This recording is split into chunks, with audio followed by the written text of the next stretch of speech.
Chapter 4 quadratic equation exercise 4.4 example number 16. Find the discriminant of the quadratic equation 2x² - 4x + 3 = 0 and hence find the nature of the roots. देखो क्या करना है, एक तो हमें discriminant निकालना है और फिर उसकी बतानी है इसकी नेचर क्या है, इसके रूट्स की नेचर क्या है. देखो मैंने जब इससे पहले एक्सरसाइज 4.4 करवाई थी वहाँ पे आपको सब कुछ पढ़ाया था, फिर भी थोड़ा सा रिकैप करा देता हूँ. ठीक है, देखो डिस्क्रिमिनेंट के लिए हम क्या करते थे, डिस्क्रिमिनेंट का ये फॉर्मूला होता था, है ना. अगर d 0 से बड़ा आ जाता था, अगर d का आंसर 0 से बड़ा आता है तो हम इसको कहते थे रियल रूट्स, है ना.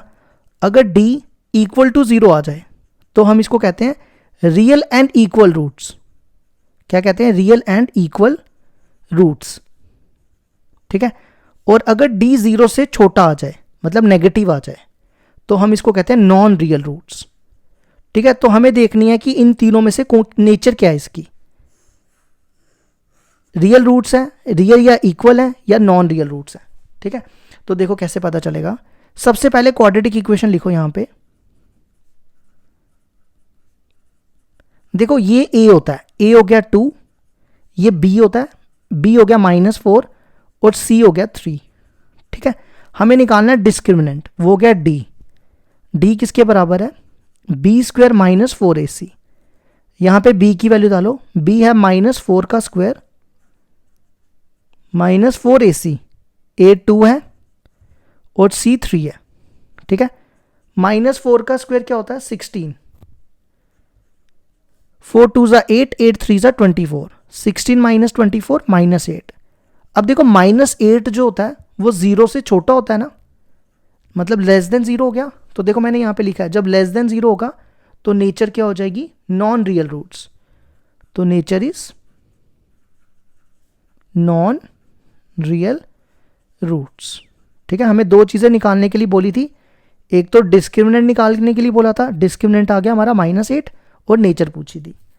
ये होगी हमारी एग्जांपल 16 कंप्लीट. एग्जाम्पल 17 है हमारे पास. A pole has to be erected at a point on the boundary of a circular park of diameter 13 metre in such a way that the difference of its distance from two diametrically opposite fixed gates A and B on the boundary is 7 meter. Is it possible to do so? If yes, at what distance from the two gates should be pole be erected? देखो क्या कहता है, हमारे पास एक circular park है, ये हमारे पास एक सर्कुलर पार्क है. ठीक है, इसमें इसका एक डायमीटर दिया हुआ है, डायमीटर कितना दिया हुआ है 13 मीटर. ठीक है, और इसमें दो गेट लगे हुए हैं, एक गेट यहां पे और एक गेट यहां पे, ए और बी मान लो इसको. ठीक है, ये क्या कहता है, a pole has to be erected, मतलब मान लो यहां पे कोई पोल है, इसका नाम रख लेते हैं पी. ठीक है, फिर देखो क्या कहता है, a pole has to be erected at a point on the ground of a circular park of diameter 13 in such a way. देखो ये लाइन का मतलब पढ़ो, difference of its distance from two diametrically opposite fix gate A and B on the boundary is 7 metre. इसका मतलब हो गया कि अगर यहां से पोल से और यहां से पोल से, मतलब इन दोनों का जो डिफरेंस है ना, AP - PB या BP लिख दो, AP - BP किसके इक्वल दिया 7 मीटर. ठीक है, ये क्वेश्चन कह रहा है. फिर आगे कहता है, is it possible to do so? If yes, is it possible to do so, मतलब क्या ये सिचुएशन पॉसिबल है.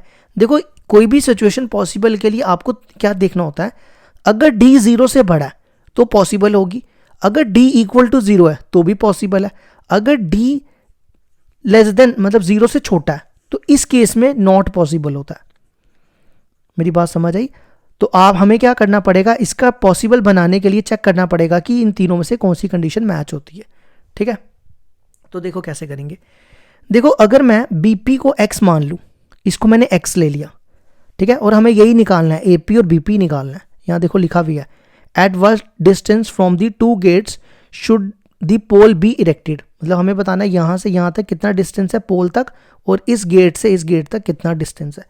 देखो मैंने यहां पे BP को x लिया, ये मैंने इसको x ले लिया, A P minus X equal to 7, तो ए पी कितनी आ जाएगी, ए पी आ जाएगी x प्लस 7, एक्स इधर आ जाएगा, ठीक है। तो मैं ए पी को यहाँ पे लिख सकता हूँ x प्लस 7, ठीक है।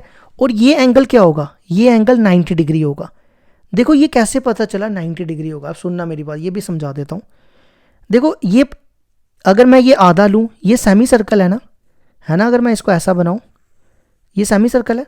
आपने 9th क्लास में ये पढ़ा था, angle in a semi circle is right angle, पढ़ा था ना, angle in a semi circle is right angle. क्या मतलब हुआ इसका, मतलब अगर मैं डायमीटर, देखो ये चीज डायमीटर भी होना चाहिए, ये डायमीटर ही है, ठीक है। अगर मैं यहां से कोई एंगल बनाता हूं तो ये 90 डिग्री है, अगर मैं ऐसे बनाता हूं तो भी ये 90 डिग्री होगा। समझ आई मेरी बात, दोबारा अच्छे से बना के बताता हूं। ये देखो, अगर ऐसा बना लो, ये और ये भी 90 है, अगर मैं ये और ये लेता हूं ये भी 90 है, ठीक है। लेकिन ऐसा अगर ऐसे बने तो 90 नहीं होता, ठीक है। सर्कल को टच करना चाहिए तभी 90 होगा, समझ गए। तो अब क्या करेंगे, देखो हम ये ट्राइंगल दिख रही है ना ए बी पी, ये कौन सी ट्राइंगल है, ये राइट ट्राइंगल है, तो हम यहाँ पे पीजीटी यूज करेंगे। क्या यूज करेंगे, पीजीटी। तो in triangle A B P, यहां पे एक चीज और लिख लेना, let B P equal to X metre. In triangle A P B, ठीक है। अच्छा, अब 90 के सामने क्या होता है, हाइपोटेन्यूज। 90 के सामने वाला क्या होता है, हाइपोटेन्यूज। तो क्या होती है पीजीटी, हाइपोटेन्यूज का square equal to perpendicular square plus base square. तो 90 के सामने है हाइपोटेन्यूज, तो हाइपोटेन्यूज कितना है 13, 13 का स्क्वायर। परपेंडिकुलर देखो कितना है, परपेंडिकुलर कोई भी ले सकते हो, ये ले सकते हो, ये ले सकते हो, कोई भी, कोई फर्क नहीं पड़ता, ठीक है। ये मान लो परपेंडिकुलर है, और बेस हो जाएगी हमारी x प्लस 7, ठीक है। अब इसको सॉल्व करो। अब हमें देखनी है क्या ये सिचुएशन पॉसिबल है, क्या ऐसा सर्कुलर पार्क बनाना पॉसिबल है, तो उसके लिए हमें डी को चेक करना पड़ेगा। तो पहले क्वाड्रेटिक इक्वेशन बना लो, 13 का स्क्वायर 169 एक्स स्क्वायर, यहाँ पे a प्लस बी का होल स्क्वायर लगाओ, क्या बनेगा, ए स्क्वायर प्लस बी स्क्वायर, 7 का square 49 plus 2ab, 2a into B. ये 49 को इधर ले आओ, 169 minus 49, x square plus x square 2x square, ये 2 7 14x। तो पहले मैं लिख रहा हूँ 2x स्क्वायर प्लस 14x, ये पहले लिख रहा हूँ, ठीक है। फिर 169 में से 149, 169 में से 49 गए, कितने बचेंगे, 990 हो जाएगा, ये बनेगा 120, है ना। अच्छा, इन दोनों में 2 कॉमन निकाल लो पहले, एक्स स्क्वायर प्लस 7x, और ये बनेगा 120, ये 2 और ये 60 काट दो इससे, तो ये 60 को इस तरफ ला रहा हूं मैं, X square plus 7x minus 60 equal to 0। अब हम निकालेंगे डी की वैल्यू, डिस्क्रिमिनेंट निकालेंगे, ठीक है। ये एक्स स्क्वायर का कोफिशिएंट 1 है, ए हो गया 1, बी हो गया 7 और सी हो गया माइनस 60। अब निकालो डी, डी का formula B square minus 4ac, ठीक है।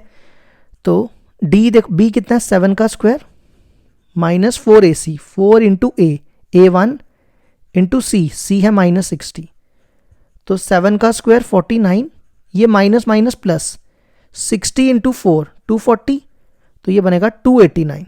तो 289 0 से बड़ा होता है, तो हम लिखेंगे yes this situation is possible, ठीक है। अगर इसने पॉसिबल है तो हमें क्या निकालना है, हमें क्या निकालना है, ये वैल्यूज x और ये AP और BP निकालना है, ठीक है। तो कैसे निकालेंगे, देखो यहां पे हम क्वाड्रेटिक फॉर्मूला यूज करेंगे, ठीक है। x का फॉर्मूला क्या होता है, minus B plus minus B square minus 4ac upon 2a। यहां पे b की वैल्यू डालो, b है 7 माइनस 7, देखो b स्क्वायर माइनस 4ac ये हमने निकाला हुआ पहले का, बी स्क्वायर माइनस 4ac कितना आया था 289 अपॉन 2a, a कितना है 1, ठीक है। 289 का रूट क्या होता है, 289 का रूट होता है 17 अपॉन 2। अब एक प्लस का लो और एक माइनस का, तो देखो एक मैं प्लस का ले रहा हूं प्लस 17 और ए केस में -17 ले रहा हूँ, ठीक है। तो ये x की वैल्यूज आ जाएंगी, 17 में से 7 गए, कितना बचता है 10, 10/2 5, और -7 और -17 कितना हो गया -24, -24/2 -12। देखो ये नेगलेक्ट हो जाएगा, क्यों नेगलेक्ट हो जाएगा, क्योंकि देखो ये है ना, ये साइड्स है ना, ये लेंथ, मतलब ये लेंथ है ना, लेंथ इज ऑलवेज पॉजिटिव, ये नेगेटिव तो नहीं हो सकती ना। अब देखो हमें निकालना था AP और BP, BP था हमारा x और AP था हमारा x+7, ठीक है। तो देखो हमारा x आ गया कितना 5, तो ये आ गया 5 मीटर, और BP था हमारा x+7, x आया 5 + 7, तो वो हो गया 12 मीटर। तो ये हो गया हमारा क्वेश्चन कंप्लीट।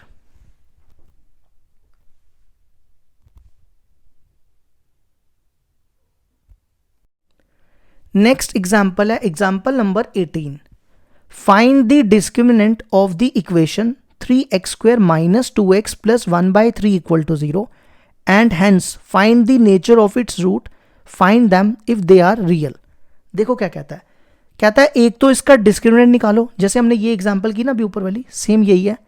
इसका पहले डी निकालना है, डी निकाल दिया, फिर कहता है अगर इसकी नेचर निकालो, नेचर देखना कि कौन सी होगी तीनों में से। अगर इसकी रियल आती है तो रूट्स की वैल्यू निकालो, मतलब कि जैसे आपने देखना अगर इन दोनों में से कोई भी आ गई, ये दोनों रियल रूट्स हैं, है ना, अगर दोनों में से कोई भी आ गई फिर हमें उसको फाइंड करना है। फाइंड मतलब हमें x की वैल्यूज निकालनी है, ठीक है, जो हम मिडिल टर्म तोड़ के निकालते थे ना वैसे, ठीक है। तो सबसे पहले इक्वेशन देखो क्या दी है, इसका एलसीएम ले लो, इसका एलसीएम आएगा 3, इसके नीचे 1, 3 इधर मल्टीप्लाई होगा, 9x², 3 2 = 6x + 1, ये 3 यहां ले जाओ, ये बनेगा 9x² - 6x + 1 = 0, ठीक है। अब देखो ये a है, a हो गया 9, b हो गया -6 और c हो गया 1, ठीक है। अब हम निकालेंगे डिस्क्रिमिनेंट का formula d = b² - 4ac, b की वैल्यू -6, -6 का स्क्वायर -4ac, a 9 और c 1, तो ये बन गया -6 का स्क्वायर 36 और 9 4 = 36। तो देखो किसके बराबर आ गया, 0 के बराबर। तो मैंने देखो 0 के बराबर क्या लिखा हुआ है, नेचर क्या होगी, रियल एंड इक्वल रूट्स। तो नेचर होगी, nature is real and equal roots, ठीक है। तो अब हम क्या करेंगे, इसके जो हमें x की वैल्यू फाइंड करनी है वो हम क्वाड्रेटिक फॉर्मूले से फाइंड करेंगे, ठीक है। एक्सरसाइज 4.3 में क्वाड्रेटिक फॉर्मूला पढ़ा था ना आपने, वही फॉर्मूला यहाँ लगाओ, -b + -b² - 4ac / 2a, ठीक है। यहाँ पे b की वैल्यू डालो, b देखो कितना है -6 और माइनस यहाँ पहले का है, तो माइनस प्लस यहाँ लिख दो 6 ± b² - 4ac की वैल्यू देखो हमने निकाली है, b² - 4ac की वैल्यू आई 0, तो सीधा 0 लिख दो, / 2a, a की वैल्यू 9, तो ये बन गया 6 ± √0 0 होता है और 9 2 = 18, ठीक है।